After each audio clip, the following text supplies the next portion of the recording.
Yeah, we Yeah. could be real live. The high wire act. Yeah. Hey, welcome, America, to Get to Know the CEO. It's the show where we try to humanize corporate America through the magic and power of stupid questions. Today's guest, who's going to bare his soul with 5 questions of doom, is Joe Vangieri. Huh? How was that? That was pretty good. I had veal Vangieri last night for dinner. It was Uh, delicious. well, I'll tell you what, we got I'm in the bunker right now because they're redoing my roof of the house. I'm in a Yeah. hundred. I'm in the money pit. I'm in a 100-year-old house in North Jersey that we've renoed, and now the roof's getting done. And they pulled the shingles off, and oh my god, the whole thing's rotten. The It's, whole in a listen, 100-year-old house in closet. the Northeast. That's Yeah, crazy. yeah, in Northeast. So Northeast winters, right? So Yeah. so you got the roof, and now the roof it's not plywood under. They didn't have plywood in 1918 when they built this house. What did they It's have? it's Real like wood? it's planks of wood, and they're like cracked, rotted. There's like black mold growing everywhere. I'm like, oh my god. And it's cheap, right? Would you say it's only like 25 Oh grand yeah, for only the roof? 20, That's yeah, yeah, nothing. yeah. I mean, Yeah, you know, who yeah, needs a roof? 25 grand here, 25 grand. It all adds up. Cheap. That's nothing for somebody who. All right, this isn't a Yeah, business show, but I am yeah. interested in the karaoke part. What did you do for karaoke? Because as I said in the bio, karaoke has ruined my life. So how much of a part did you Oh, have in that? so I'm you hate me then. I Uh, could tell you straight up right now today, Ryan, yeah. I mean Eric, Right. you hate me because in 1987 I was working for a small company in Mountainside, New Jersey. It was called KBI Systems. We were a boutique for high-end audio-visual stuff, like high-end, like Yeah. video conferencing, stupid high. And we sold laser discs, and there was this fanzine called Laser Disc Monitor, Okay. March of '87. I'll never forget it. Like yesterday, I could see it. I read this thing, karaoke. What the hell is that?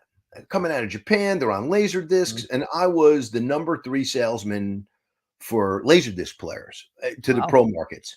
Okay. And I caught my contact. I said, "Hey, can I get one of those machines?" He said, "Sure." So my cousin Michael was a DJ doing parties and stuff. I said, "Michael," I said, "got this thing karaoke machine." I was a drummer in band, so I was in music affiliated, never a DJ myself, but became one.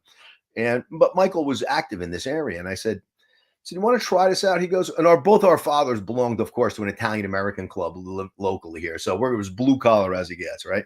Yeah. So we go over to my father and his father's club, and we set up the machine. No one's going to do this. Uncle Sal comes walking over and says, "Hey, you got any Sinatra?" I was like, "Yeah, of course." Put it on.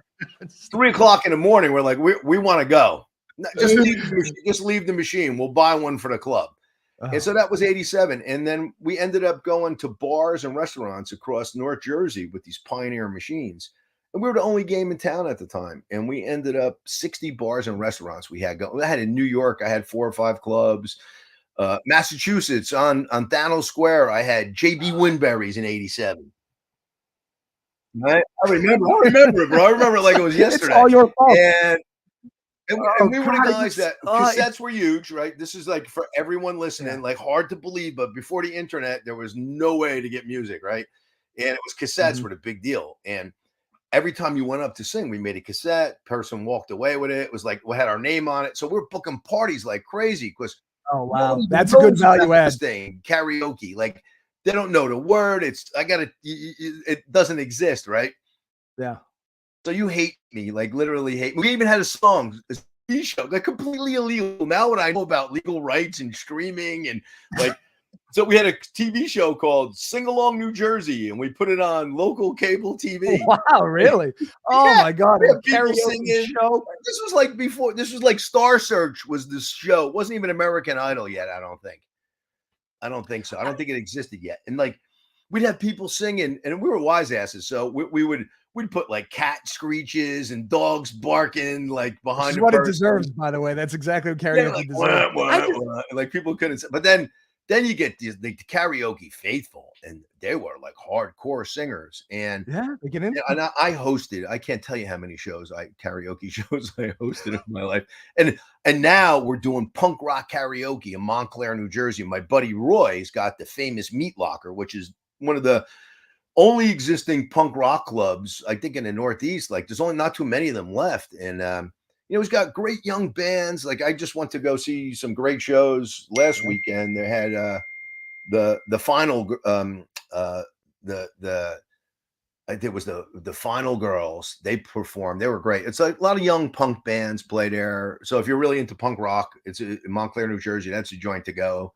That's a good plug. Yeah, The yeah, only yeah, thing, yeah. so the karaoke thing kills me because it takes like I said in the bio, a professional's already done the song very, very well. That's why we like it. I don't want to hear some drunk assholes version of it, especially in the venue when I'm out. I want to drink and talk to people, and I got to Yeah. sit there as an audience member. No, Listen to karaoke the belongs Spice in a Girls. private room. It belongs private party rooms. That's a great venue, a 100%. lot of fun.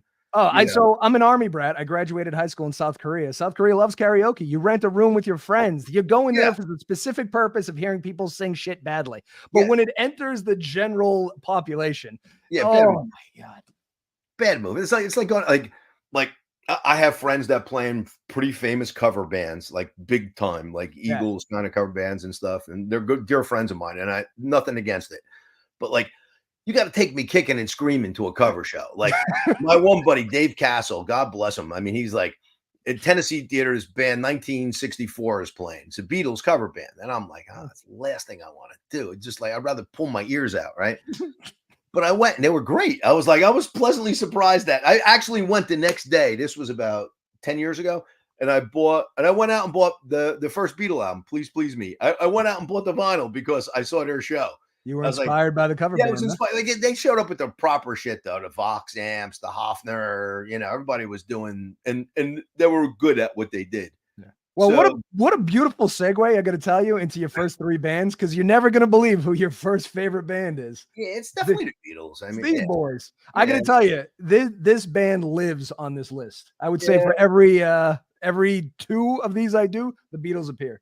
Hey, what's up, Gabe? The Beatles are back. So you're an audiophile though. You're a guy. We were talking off. You have how many CDs? 8,000, 5,000? Oh my God. I'm some ungodly number because because I still run a karaoke studio. We record, 10 songs a week.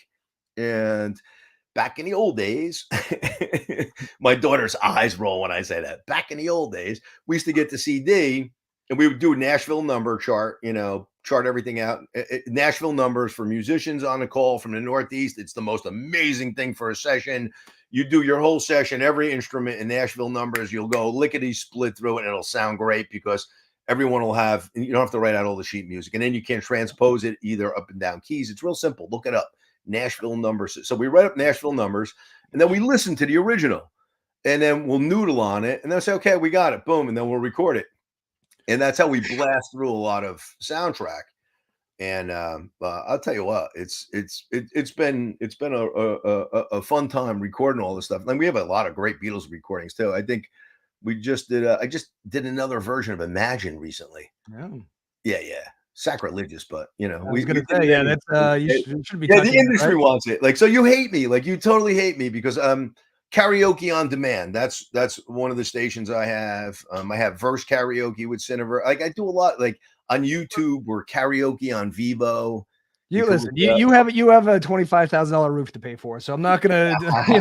However you got to do that is fine with me. Yeah, but like even like the karaoke catalog for me, like in understanding music production and like relating to like favorite bands like the Beatles, those cats, they George Martin did a lot of breakthrough stuff, and if you listen to what Giles did, like to Revolver, he recently did it in Dolby Atmos. I don't know if you like, and that's another thing. I was like, Dolby Atmos, oh my God, I'm going to hate it, blah, blah, blah. I was like, I literally went at Dolby Atmos saying, I'm going to hate it. And then I listened to it and I was like, holy, this is amazing, especially with earbuds in. I gotta say for Beatles, for a music guy, the Beatles, I mean, fundamentally changed a lot of stuff. The way songs are written, the way they're recorded, the way the rights are owned. I mean, fashion, popular culture, cover art, videos. So they were they're ground zero for a lot of stuff that we take for granted today. So if you are a real music guy, and you are, I think your appreciation of them probably runs a little deeper. Yeah, and date coincidence, right? So Beatles 64, I'm 5 years old, like when they're playing. Like, so I don't know the Beatles yet, right? My cousin Judy takes me down to Two Guys by the hand and we buy the 45. And I got the original 45, and I still have it in my 45 collection upstairs. Wow. And But you were of age when the Beatles were putting out new albums, and I always I think about this a lot. Like there was a time I where remember there was being a patrol guard, and hearing "Long and Winding Road" and crying my head off. I was we had crossing guards, and we used to wear this little white sash. But I had my RCA with the single bud. I had it in, and I hear "Long and Winding Road" by the Beatles, and I just started weeping. Like I was a sixth grader, and I was crying my head. I was like, "Wow, that was so sad." Like in my sixth grade autograph book, it says favorite song, Eleanor Rigby. Look at you. So it's obviously an age thing. You have to be of a certain age for the Beatles to come out, but like your love for them is like real time. I think I get a lot of, and it's amazing that your generation is really taken to George's work. Like like I mean, his work is really, I think the #1 Beatles song is his song on Spotify. Oh, really? No shit. This is a great line too. If it wasn't for the Beatles, Ringo Starr might still be a virgin. But think about this in reverse. Do you know how much Ringo being in the Beatles cost Pete Best? Pete Best would have gotten billions of dollars. Ringo, I'll tell you, ever watch Dave Grohl play Ringo drum lines, and then you'll get a whole new respect for Ringo, because Dave Grohl is a huge. You know me have a whole new respect for Ringo is that documentary on Netflix called Count Me In. And it was the only, I don't know if you've seen it, but it was all about drumming. And I don't know fuck about drumming, but there was a whole bunch of people that complimented Ringo's work. And you never hear that. Everybody else always shits on Ringo. But you had real drummers going, no, you don't get it. He invented some of that stuff. Like that was his inventions, like that he took that skiffle shuffle beat and like made it rock and roll. And he just did something. Yeah, but I think because the other three are so great, he gets discounted. You do this drunk Japanese businessman. I would argue that they're Japan, man. Hey, Gabe. In Japan, it started off naughty, like it was like porn. They had porn on VHS with the words on the screen because it was a guys' club, and guys would go get drunk, and there was escort service, so there was a beautiful giving you a massage while you're singing. It was old time Japan. Like the Japanese are always ahead of their time. Wow. Forward thinking people. They have forward thinking people. All right, #2, we got Cat Stevens. Yeah. People diss him a lot because of some of the stuff he said about Rushdie and stuff. I mean, historically, I mean, he said some stupid shit, but as a musician, I can ignore all of that stuff. But Teaser and the Fire Cat, you just listen to it, and it just, I mean, for me, it's just so good. I mean, even like one of my favorite cuts off is like the Greek tune Ruby, My Love. Just a great Peace Train. I mean, like good message there, not killing Salman Rushdie. I mean, I'm so glad you brought up the Rushdie thing, because it's like I read his whole bio on Wikipedia and talks about how he converted. Initially in Islam, they were like, well, you can sing, but it has to honor God. And then somebody else was like, no, you can't sing at all. So he was like, fuck it, didn't sing for 30 years. He goes, I'm not going to sing because God hates music, but I certainly think Salman Rushdie should be murdered. It's like, that's a real weird dichotomy. God hates music. God loves the artist. He started off as a pop star, like Monkeys kind of thing, and then he finally got his groove. I mean, he's written so many great albums. I mean, and I think I have all of them on vinyl. It's just really, it is Yusuf Islam. All right, Gabe. And here's the problem too. Let's be peace on this one. It's like, but he just says some stupid shit. He did. I'm a devout agnostic, but I do know this. A religion took 30 years of this man's career. He probably had some bangers left in him. So this is another thing. Religion. Yeah, well, he's back out on tour. He's playing. I think he's. Let's believe in the good of man and just say he's transformed and he's rehabilitated himself, and go Cat Stevens, go. I'm happy to see him still playing. Yeah, whatever he wants to do. I did want to say, Father and Son, that song. This is a beauty of like the song about the father. Whether you have a great father or a piece of shit father, any song about a father figure is going to make you feel a certain way. Yeah. And that is a beautiful father-son song. So it really is. One of my buddies, Andy Williams, not the singer, Andy Williams, who I think he runs the commissary at Yellowstone right now, ex-military cook. And we were tight in high school, and we always talk about Cat Stevens, the song we talk about, because that, like, and I had a great dad, and he had a great dad. So, like, you're looking at your dad, and you hear that song. That's a great one to play at a wedding.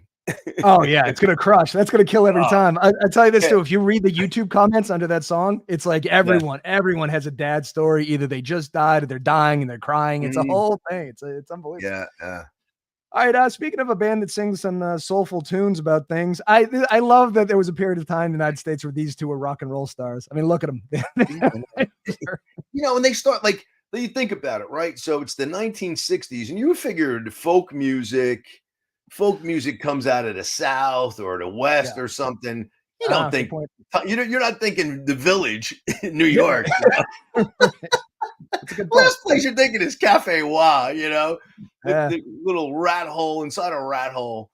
And it comes out all these geniuses, like the Dylan movies coming out too. Like that's the same time period. I like this because of the Sounds of Silence. It's an album they kind of pieced together to the guys that wasn't like an album concept and even in their heads. They were just had this, recordings. If you listen to side two, I call it the suicide side because the first two songs, guys are committing suicide. The first two songs on side two, they're committing suicide. Wow, that's a rough B-side, huh? Whoa, yeah. Really rough B-side. Have you heard Disturbed do the Sounds of Silence on Yeah. Conan Yeah. O'Brien? I went through a rabbit hole a few weeks ago, and I kept listening to professional voice coaches listen to that version and their reactions to it.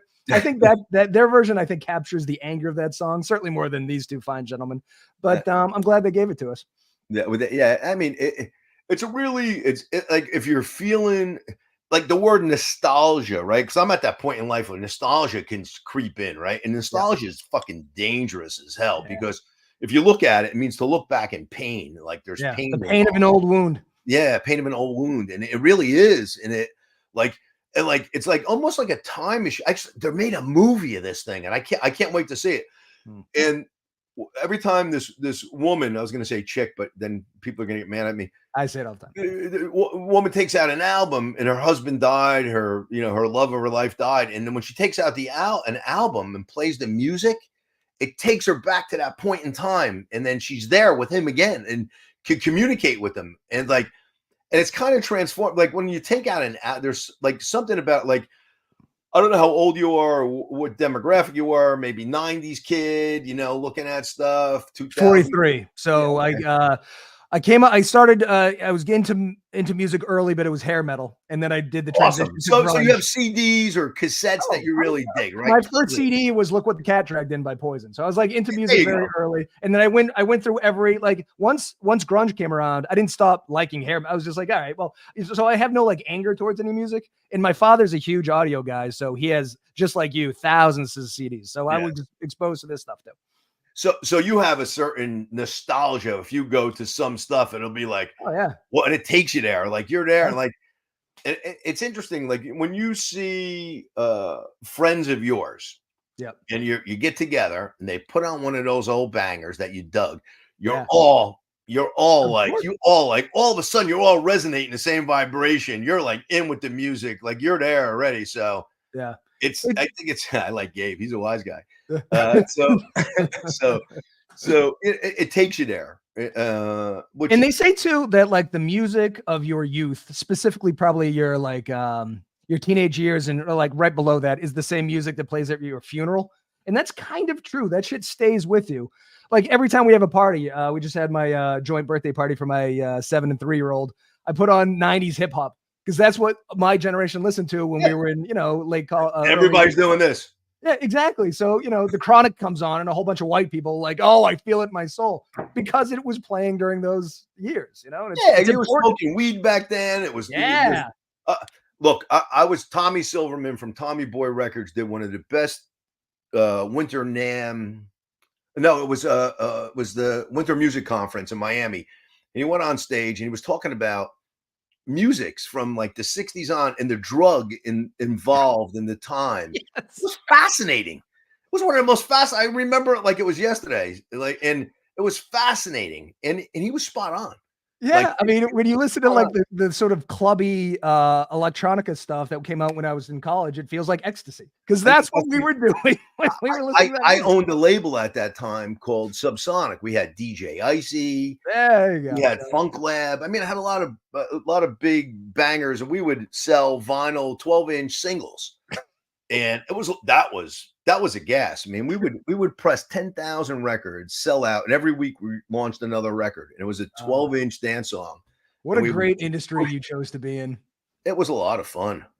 Gabe, I thought they were hot, but I'm going to admit this on camera. The first chick I wanted to bang was Boy George. I didn't know. I was like 6. I didn't know what I wanted to do, but I was like, Bro, I got a Boy George story. I had a karaoke again, right? So I got this karaoke recording booth inside one of those amusement parks in North Jersey called Sports World, right? Okay. And Boy George was the freaking master of ceremonies, the ringleader for the Barnum and Bailey Circus. Look it up.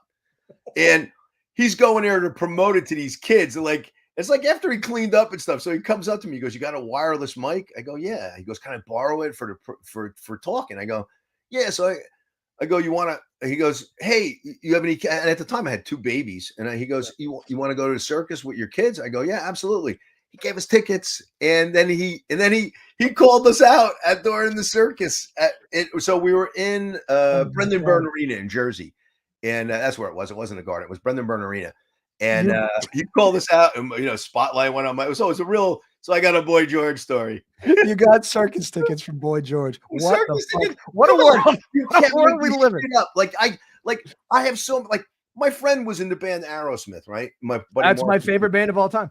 my buddy Mark. Look it up. Bootleg album. Mark Radice. You'll see he's a keyboard player, and I think his dad and anyway, Steve was the drummer when Mark was 10 years old. Mark was one of those pop star kids, and he was Steve was his drummer. And then when Steve got Aerosmith together, he's, "Hey, Mark, you want to come play keyboards with us?" And he did. And like when you tell that story, no one believes you. Like, no, I mean, Boy George Circus, Steven Tyler. It's like I just start laughing. I'm like, I feel like Forrest Gump. You got a little bit of Forrest Gump in you, but for the music industry, hysterical. I was a drummer, so I was the guy. Yeah, there's the movie right there. Fritz Lang. I mean, tell you what, man. You want religion? That's a great movie. The heart being the intermediary between the brain and the hands. Yeah. I watched a bunch of it last night. This is one of those things where, okay, there's a lot to say about this movie. One, it came out in 1927, so it's 100 years old. It's a German masterpiece, but this predates the Nazis. Like it's old, but it predicted some, like it's talking about AI and machinery taking over for humanity. And what did they have for technology then? Like a tractor? Like it's either it was ahead of their time or we are super late. Everybody points to the Terminator as the movie is like, see, this predicted the future. No, I think Metropolis did it. Metropolis, yeah. When I first graduated college and I didn't know what I wanted to, I was Rockstar was still plan A. I was audiovisual guy at Fairleigh Dickinson University. So I worked and I showed all the films to all the film teachers. And I did 4 years of Metropolis, 10 showings of some. I got to know it really intimately.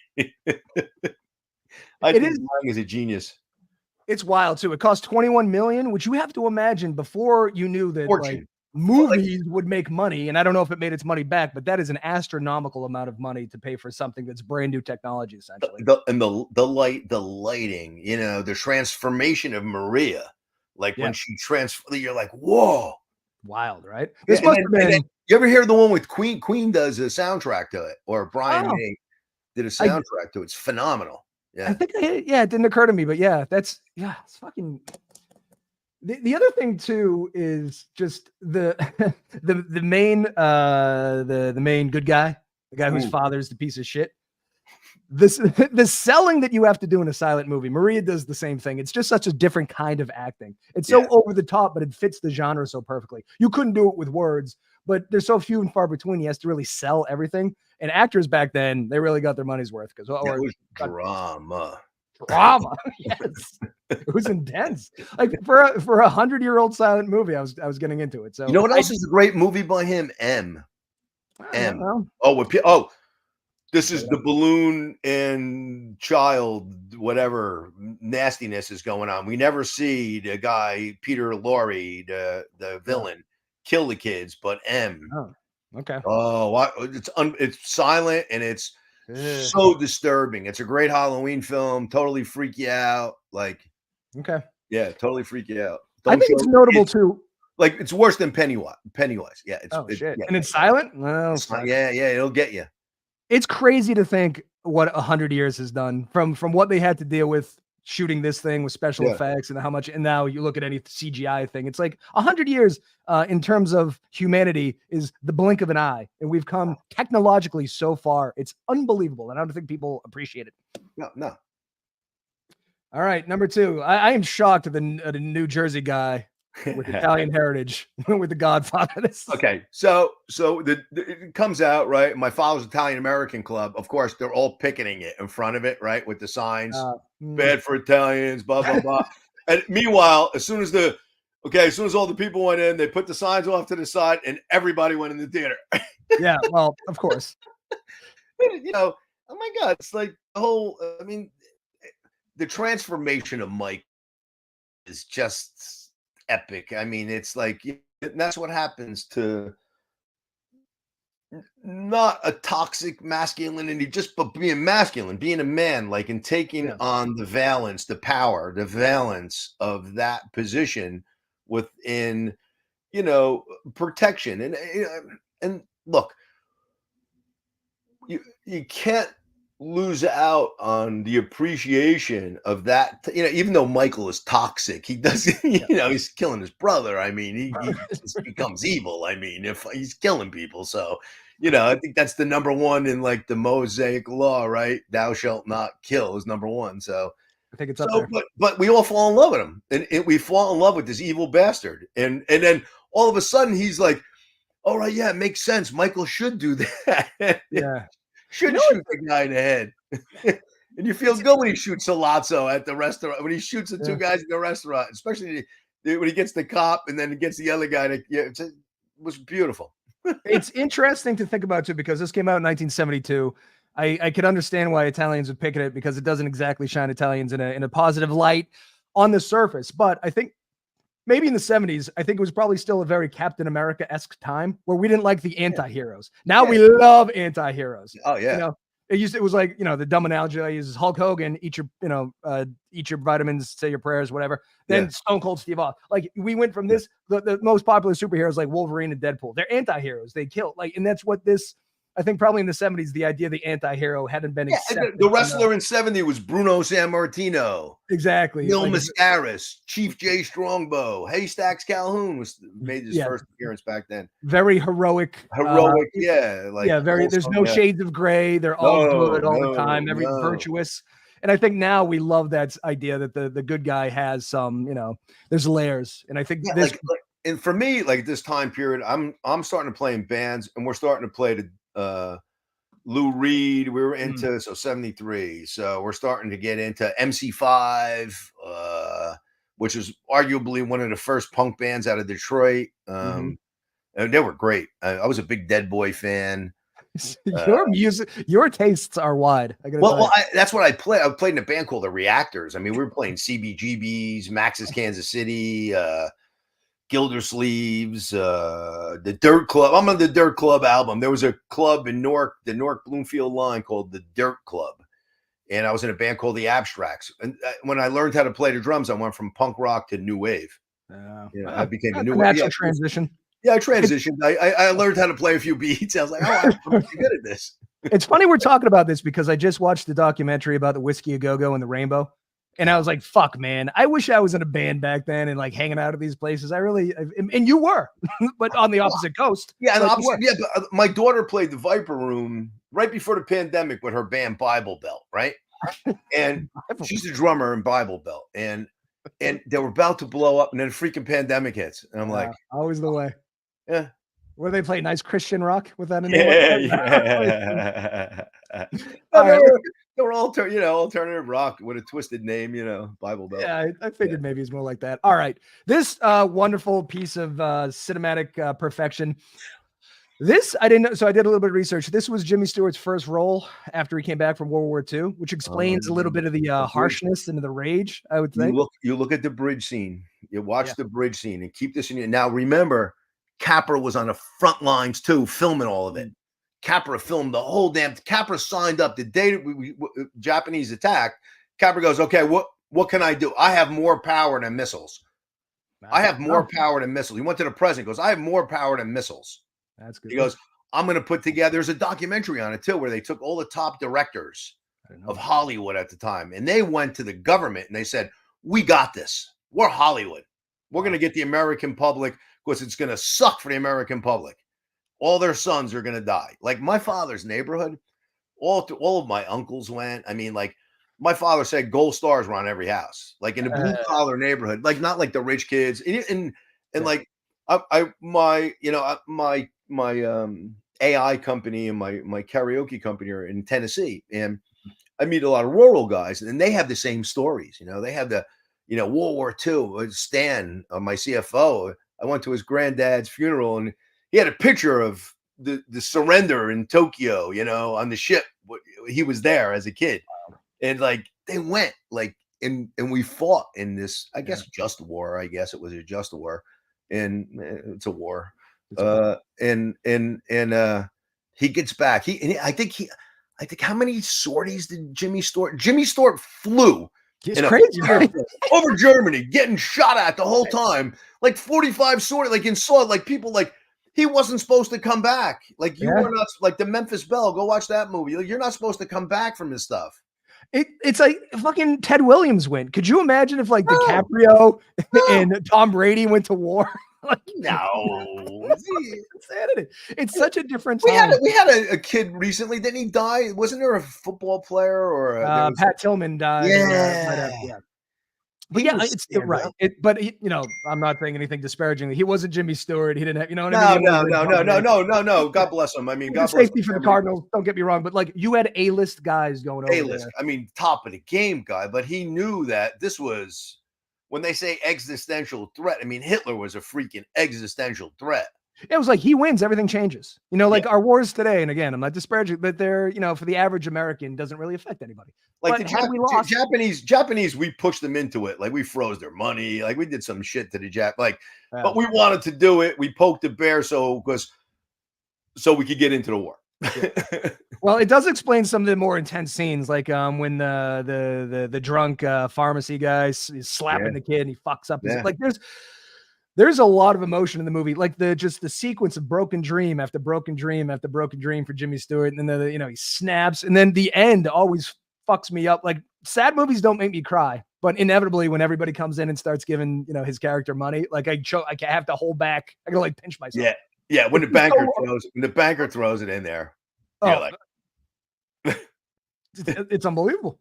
Not only did Elvis kind of sort of, but he did meet Lisa Marie over in Germany. It was his commanding officer's daughter, I believe.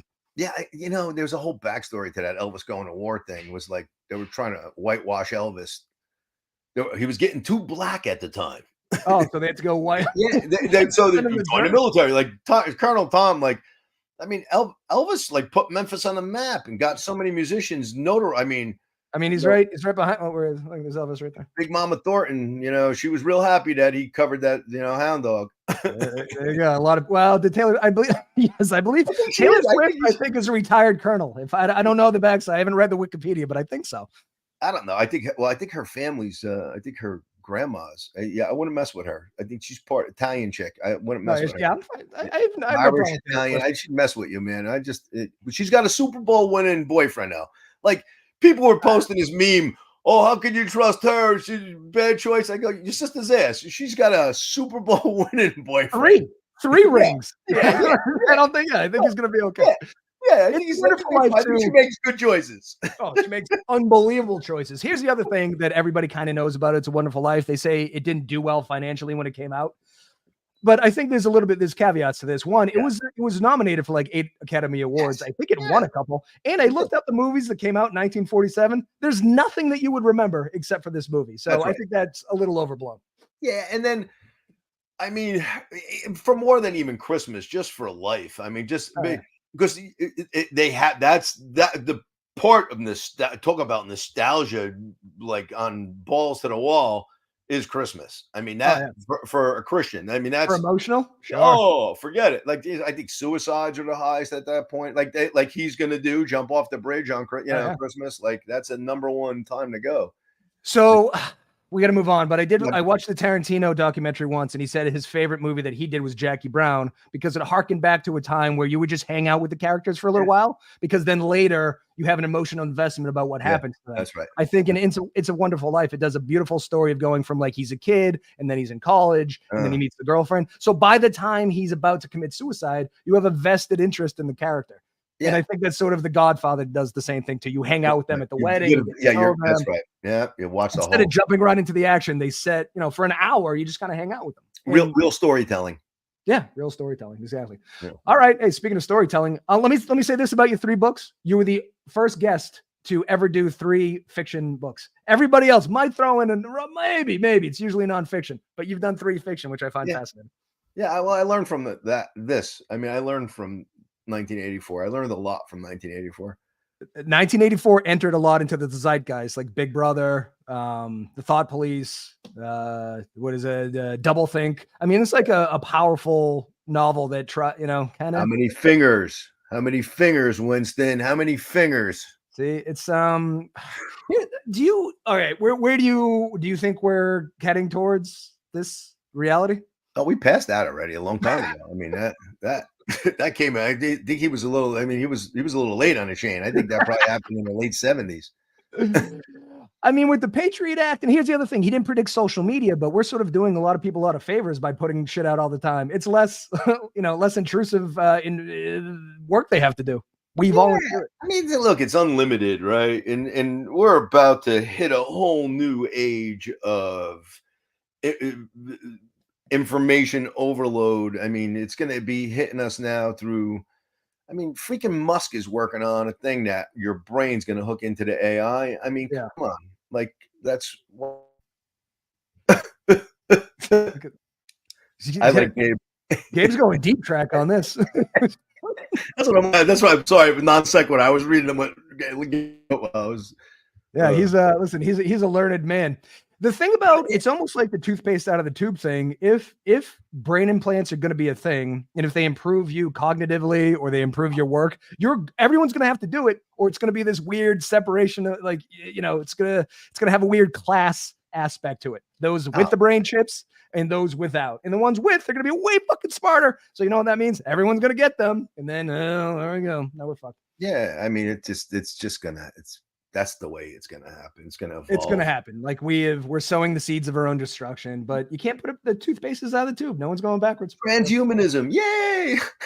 Yeah. And the other Orwell, I mean, you didn't do Animal Farm, but I think that's true too. Like as soon as you overthrow the thing, you just become the thing. Look at the United States. We did it. We were like, fuck England. And now we're an oligarchy, so humans.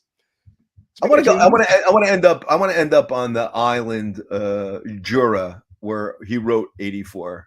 And I know the bed and breakfast I want to stay in. Yeah. All right, next book. Hitchhiker. All right, I assume Gabe was talking about 1984, but we do have to go to The Hitchhiker's Guide to the Galaxy. This is I looked this up. This is your most recent entry of all these. So you're a classic guy. The Beatles, Stevens, Metropolis, Godfather. This came out in 79, but this is your most recent work. So you're a classics guy. Yeah. Well, they're classics because they were when I was a teenager. Sorry. Time moves on. Yeah, baby. So I would say this book kind of makes a case for absurdity and sort of agnosticism and like nothing matters, nobody knows anything. And I generally believe all of that to be true. Yeah. It's just brilliantly written. I mean, chuckle the whole time you're reading it, like really happy when you're done. You walk around. I mean, from my viewpoint, I'm not a nihilist. I'm just, and the term agnostic, people look at it the wrong way. I think it's beautiful. I mean, I'll evaluate something for what it is. Thank you. I mean, the coffee sucks or the coffee's great. I agree. And here's the other thing that I try to wrap my head around too. Like I'm sure in 1310, for example, there was some farmer in Iowa that was really religious, and now he's dead. Everybody he knew was dead. Everybody that knew him was dead, and it's meaningless. And how can you not go, that's our experience too? In 200 years, no one's going to fucking remember us. So everyone wants meaning. Maybe there is, but I don't think we're smart enough to understand what it is. So I could get real deep on this too. Like, do you think a caterpillar knows it's going to become a butterfly? Well, there's no way. I don't think it does. That's the next phase of its evolution, right? Like something's going somewhere. Like, energy can't be created or destroyed, right? Just we can't, so there's an energy and it's going somewhere. I have no idea where it's going. There's matter that's going somewhere. There's the elements that the stardust is going somewhere. But like, what is that evolution?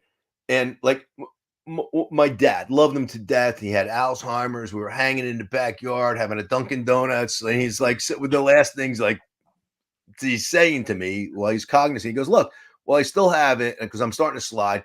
He goes, "What do you want to know?" And I said, I would really love to, and it ties into this book. I said, I would like to know what it is, like what happens when you die.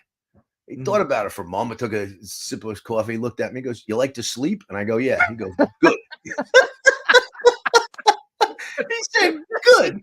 I was like, all right. That's how I felt like Hitchhiker. Like, okay, I guess that's what it is. I mean, it is what it is. And do you like to sleep? Well, you know what? It might be one of my favorite things. I hate waking up in the morning. Eternal sleep? Yeah, now you're talking. Yeah, we're good. I love the 42 thing too. It's the answer, but nobody knows what the question is. Mm-hmm.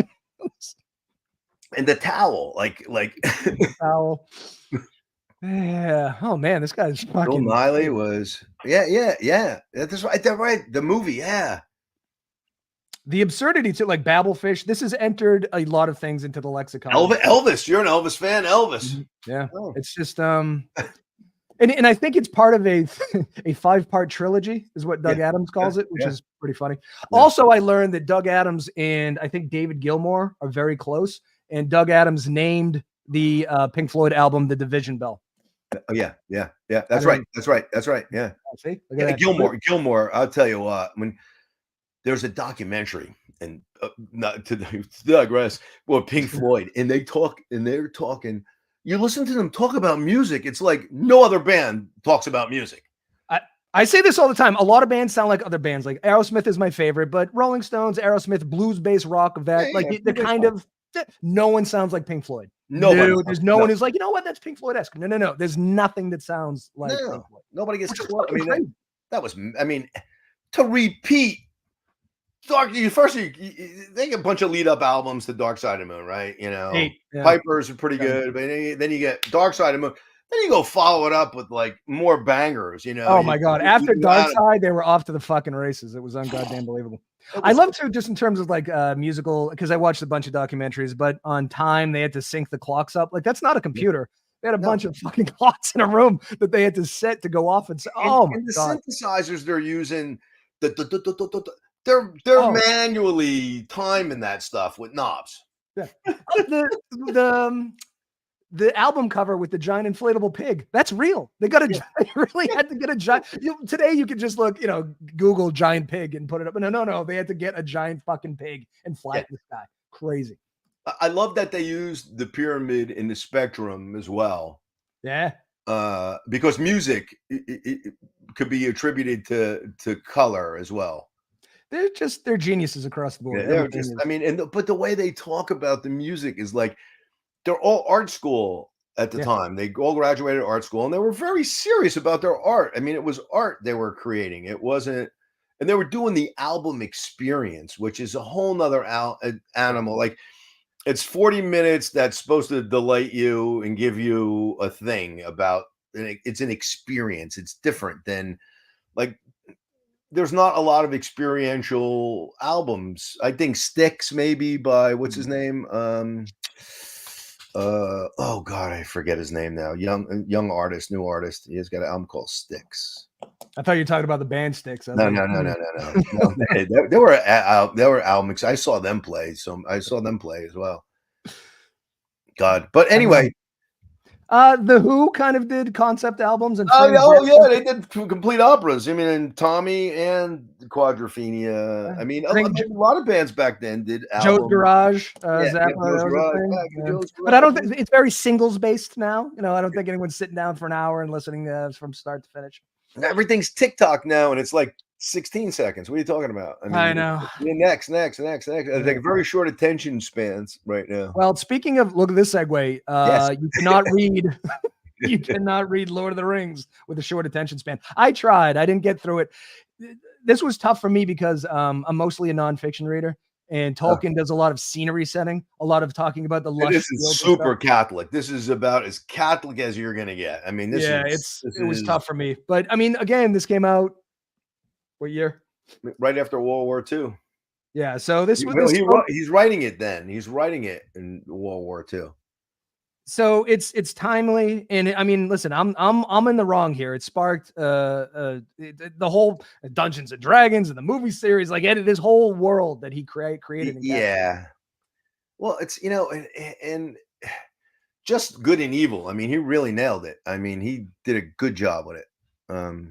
Did you like all of them? But like, are you a Tolkien dude? Yeah. Well, I started reading them when I was young. I started in the 7th grade. And then see, that's a good time to get into this because that's ripe. Did you like the movie? Awkward. Yeah, I love the movies. We would go see them with my daughters on New Year's morning every year. New Year's morning, our family tradition was first thing in the morning, eat this massive breakfast and head to the movie theater in the PJs. Let's go. Wow. That's what a nice tradition that is.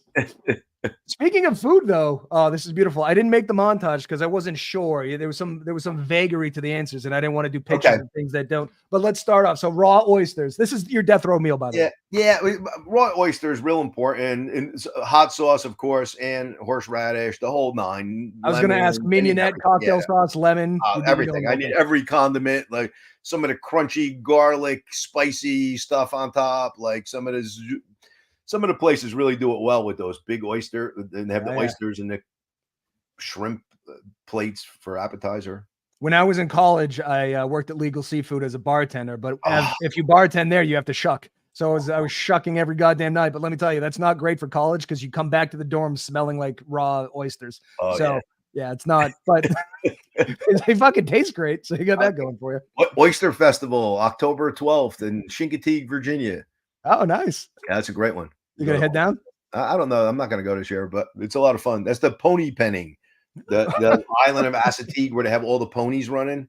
Ponies and oysters. Yeah, they pen them up and then they sell the ponies. Yeah. Oh Jesus. All right. Well, you got that, and then mussels. Oh my God, I fucking love mussels. You talk about a white wine garlic thing going on with some. That's my jam right there. I like that. I like it in the marinara sauce, spicy, but I like the white wine one is my jam. That's a lot of garlic. Got to have a lot of garlic. Oh, it's incredible. And I think this is a dish that I'm starting to see. They're starting to play around with it. My wife and I sometimes go to Ogunquit in Maine, and there's a gay dueling piano bar. And I ordered it there, and they did blue cheese and sausage in the mussels, and that was fucking great too. So I'm like, there's a lot of room here to put some tasty goo with mussels and bread. As you get older, right, your testosterone level drops, right? So cholesterol is something that brings it up. And protein, something that brings it up. And in the mussels, magic little protein and cholesterol for me. And I work out and I push heavy weight. And for me, I'm pushing heavy weight, Right. And it's important that you get that kind of supplement. And I just love the taste of mussels, man. Oh my God, they're so good. Plus, like, I don't want to take anything away from the mussels because they're delicious, but you cook anything in garlic and butter and wine. You could cook a human baby and you probably go, this is pretty fucking good. Right there, it makes it good. This is dangerous. It's a delightful combination. All right, then you're going mashed potatoes. You're going traditional butter. You're loading them up. What are we doing here? I'm doing. I like gravy would be the thing with the volcano. Just feel like I'm 12 or like it's the last meal. Like I'm pretty sure I'm dying like right after this thing. So I'm okay with the nostalgia on that one. I'll eat that and it'll be very comforting. But nice. Some gravy. Nobody's ever thrown the gravy. Everyone's like, nah, just butter's fine. I'm like, I need the gravy. Gotta go with the gravy's good. Nice brown gravy. Yeah. Okay. This is where it got ambiguous, and I didn't want to, and I'm glad I didn't now knowing how Italian you are. You said pasta. Well, your summary said pasta. There are 5 billion. So what are we talking about specifically? So like when I would say pasta, just like you would say it in the North End, pasta and sauce is spaghetti. I mean, that's pasta is spaghetti. So you're not doing saltimbocca, marsala. No. This is red sauce, grandma's kitchen. Nice. That thick. We call it gravy, literally. We don't even call it sauce. We call it gravy, and the red sauce. I'm And glad I didn't it's a fuck that big up. argument. It's a huge argument on Italian American recipe sites. Like my demographic still uses Facebook, right? Big time. Yeah. And so like my friend, and the big argument in the Italian recipes, because I love to cook. And is it sauce? Is it gravy? Oh, and people throw down on that. Like it gets They're very downright angry. nasty. I think there was an episode of The Sopranos where they go to Italy, and I think one of the characters doesn't like because they're doing like squid ink pasta or some shit, and he asks for macaroni and gravy. Italian waiter's like, "What the fuck are you talking about?" There was a big gap between Italians and Italians. Oh, hysterical. Oh, I was in Italy. I was supposed to go this week. I didn't go. I was there a few years ago. For my daughter's wedding, right? And she got married in Ravello, and that's the area my grandma comes from, and they do that freaking eggplant thing, eggplant wrapped with veal together, and it was just so sick. Oh, I think everybody knows that Italian food is unbelievable, but until you go there, because we did Rome, Florence, and Venice. Venice was very delicious. But it's like, eat an apple, eat an orange, eat a banana. It's gonna take because everything's organic, everything's better. It just tastes better. I had a banana in Hawaii once, and I was like, "What the fuck is this?" Yeah, exactly. It's unbelievable. You're like, what happened? It's a whole different animal. Like we're getting the hormone injected. Got to grow it in 2 days. Banana. Yeah. That's what I think is happening. Went to Spain and had pork, and I've never had pork before. It is just fucking. I don't know. Blew your mind, right? Oh my god. Yeah. All right, so then we're going to steak. What kind of steak we talking here? Are we doing a fillet or like a ribeye? How are you feeling? Well, I'm thinking we're gonna go for the tomahawk. I think. Yeah, that's a good one. And then Pittsburgh. I think I have a Pittsburgh. What is that? Blackened. Okay. Yeah, it depends on the area of the country you're in. I've never heard Pittsburgh, but blackened. All right, somebody will come up with a comment on Pittsburgh, but Pittsburgh. And you're doing no sauce, like I like a blue cheese compound butter. Yeah. You got to give me all the condiments. I got to be able to dip shit. Like I want. Yeah. I need legit, not this new shit sriracha. The original recipe sriracha, because this new one's got a whole different pepper in it. It's a different taste. Yeah. And the original, I need a bottle from pre-pandemic. Like somebody's got a case of that. Like, yep. Okay. So like classic sriracha. I need a 2018 sriracha. I'll bet you anything. There's a whole group of people somewhere that they know about all this stuff, and it's and they can even have a festival. Like they'll draw. Well, I remember around the pandemic time, there was some sriracha story because the factory was making the town stink or something. So I remember some sort of recipe change, but I guess I didn't quite realize that it tastes different now. I have a discerning palate. I'm sorry, sriracha people. It's still the best one. I mean, no doubt, it's still the best one.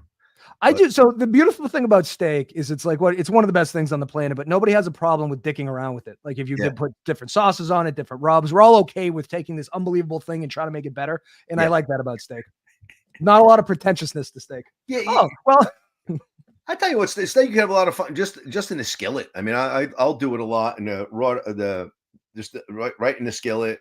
Yeah. Fried. I mean, just comes out great. It's so versatile and it's great across the board. That's the problem with cows. They're made out of delicious stuff. They really fucked themselves that way. Yeah, they totally screwed up.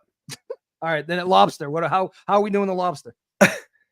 Thermidor, I think. Okay. Lobster Thermidor. Let's get fancy. It's in my last meal. I got to do something with the pinky out. I mean, yeah, no, that's pretty classic. Most people do boiled in butter, but no, I like a nice lobster roll. Yeah, nothing like that. A hot dog roll, mayonnaise, lobster, mayonnaise. I need the mayonnaise. Like mayonnaise got to be dripping over it, so when it comes down my face, like I get somebody, you do butter and a brioche. No, it's a grilled hot dog bun. It's fucking mayonnaise and a little iceberg lettuce. And listen, I'm pretentious as the next guy. I need the iceberg. You're right. The iceberg lettuce has a little thing, like another extra snap with the right. Crunchy water. There's something magical. And if they fuck that, and they're always trying to dick around with it, but we perfected it. Stop. It's perfected. It's been roadside. Perfected for how long? I mean, oh my God. We'd go out to Rhode Island. We drive out to Rhode Island to Charlestown Beach. You would get them on the side of the road. That's where they're best. And then we tried that little wood shack with the thing, with the picnic table, with the Shitty French fries. Yeah, Yeah, shitty let's French go. fries. That's exactly what I want. But I like your choice too. And then you went. This is where I definitely didn't want to do pictures because you said scotch and a stout, but nobody just says it's like in the movies. They go, "Can I get a beer?" Yeah. What scotch are we talking about? It's got to be a single malt, right? And I think maybe, I had one from Jora that I really liked, and then I had there's so many Glenlivet. I think I was knocking back like probably a fifth a week for a long time. Like, Oh, good. So, so good. like I could drink some scotch like at Mm. night, like to go to sleep. I love having a scotch. Oh, it's the best. I'm more of a bourbon guy, but we're in the same zip code. It's great Yeah. brown booze. Yeah, it's great. But And then Irish whiskey is just freaking dangerous because like Jameson, man, I could down that like it's water. Like literally, I could drink it with like it's dangerous. Like because I'll down and they're expensive, and I'll down a bottle fast. But I'm glad you said that because like Lemmy had this reputation, be like, Lemmy drinks a bottle of Jack Daniels a day. And I go, you know what? I think I can do that. It used to be crazy. Pretty easy. That's yeah, but now I'm like, you know what? I could be in Motorhead. So you're doing a nice fancy scotch, and then you're doing a stout. What kind of stout we working with? I'm gonna go with Guinness. I mean, classic. Yeah, I like it drawn though. Okay, drawn. It's got to be drawn.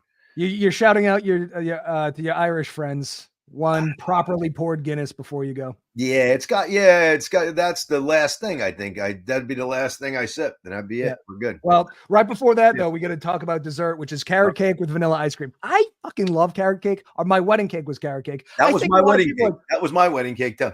Oh, look at that. See, people are like, oh, I don't like the raisins. I don't like the walnuts. Shut the fuck up. Shut the fuck up. It's perfection.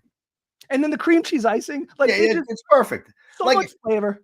Yeah, I like even the vanilla ice cream. I just threw it in for the hell of it, but I probably wouldn't even touch it because you got that cream. They got that cream cheese. Oh my god! Come on. Yes. So I'm not like a vanilla ice cream guy, except if it's accompanying something like this. So vanilla ice cream with apple pie, vanilla ice cream with carrot cake. That's because it shouldn't overpower. Listen, I'm all for throwing a bunch of shit in the ice cream, but in this case, you need something pure to complement the main dessert, which in this case is a carrot cake. So 100%. Yeah, I would like, and then I would like two things to go along with a dinner. I would like a nice blunt before I start the dinner. Okay, getting super high. Well, you need to work up an appetite. Completely baked. Yeah. And then maybe we put on Miles Davis kind of blow because it's kind of that mood, Let's face it, you're gonna die. Right. Little Miles on. So, and then at the end, a nice Camel unfiltered, like right before one last cigarette. Yeah, I'd prefer to be shot if I had to get my choice of how to go. Did people ever dub that in for you? Shot would be the way to go. I think that would be that. The injection would be too much for me. Waiting for the thing to come down, I'd be looking at it, it'd be freaking me out. The gun, blindfold, I want the cigarette in my lip, like in the movies, like the cigarette hanging out. Like you don't even know. You hear the guy with the drum. Yeah. I gotta tell you, between the Miles Davis, the oysters, the mussels, the lobster, everything about this sounds great, except that you die at the end. You really nailed it. It's your game, cuz. This is your game. No, you crushed it. This is very, very good. Normally, and I don't think I got the answer from you, and you don't have to answer this, but the fifth question is usually your favorite quote. Do you have one that comes to mind? Yeah, I do. It's by Sir Joshua Reynolds, and it's called "There is no expedient to which man will go to avoid the real labor of thought." And it was on Thomas Edison's desk. Wow. When I was in the 6th grade, the Cub Scouts, I remember going into, walking in with your little hat on with the yellow thing, you're walking in, and you go to his lab and you're like, holy shit, he invented this. Then you go to his desk and that's the saying on his desk. So the thing I bought in a gift shop was that saying, and I kept it over my bed my entire life. Wow, that's a good quote too. There's no expedient to which man will go to avoid the real labor of thought. And what he was saying was, just keep thinking it through. And that was his favorite saying. So I'm like, this guy invented all this stuff. There's got to be something to it. This guy invented a ton of shit. He was doing a lot of thinking. We could use a few more of him's, I think. Well, we got a lot of 6th grade stuff out of me today. Eleanor Rigby and that. That's pretty wild. That must have been a turning point for me. This is pretty evocative. It was a great year. Line of questioning. See what this show does? It's nostalgia. We'll bring that back too. It was delightful. Well, listen, I'm gonna log off the live, but do me a favor. Right. Can you stick around in the green Yeah, room for a minute absolutely. so we Yeah, can yeah. just wrap up?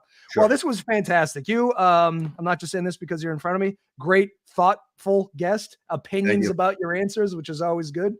Interesting fella. So thank you for being on. I really appreciate Hey, real quick, shameless plug is if you want to do the thing that ruined Mr. Eric Ryan's life, karaoke, you could go to Karaoke on Demand, or you could go to Karaoke on Vivo, and they're both there.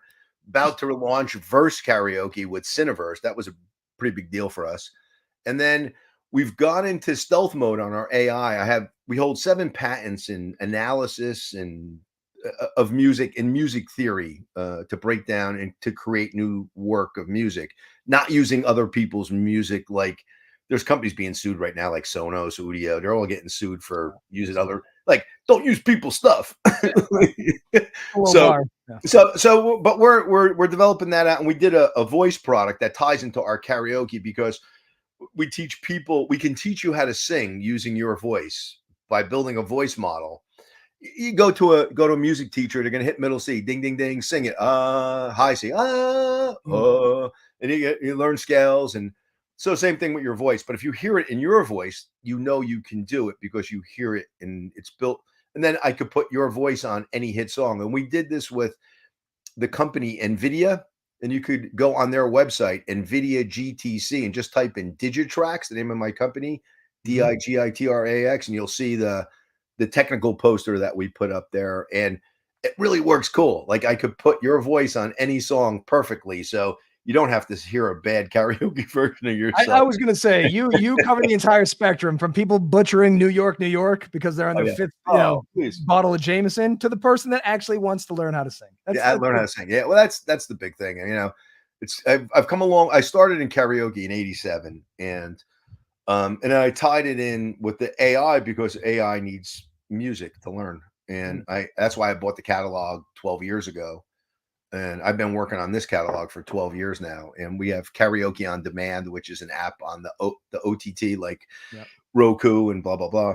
And it's been karaoke's really, hey, it kind of forged my musical career. Yeah, listen, we don't all have to like the same things. You know what? I always do a plug at the end, but I was so engrossed in the conversation, I totally butchered that. I'm glad that you brought it back. So one more time, the website they should go to? You could go to Karaoke on Demand. And then you could go to DigiTrax, DigiTrax.ai, and learn about me and our technology that we're developing out right now. We have a plugin for digital audio workstations that does part writing, but you prompt it in music theory constructs. Not, you have to know music to use it. You can't. This is not for every. We are not democratizing anything. Oh, good. I mean, democracies don't work. There's got to be some line. Representative governments do, and that's laws. And there's laws, and there's laws of music, and there's rules, and play by the rules, and you'll make up music. I mean, real simple. Joe, you're a great guest. You're an interesting guy. Again, please stay with me for a couple minutes, but absolutely, I'll be back tomorrow, America. A lovely evening. Get 'em.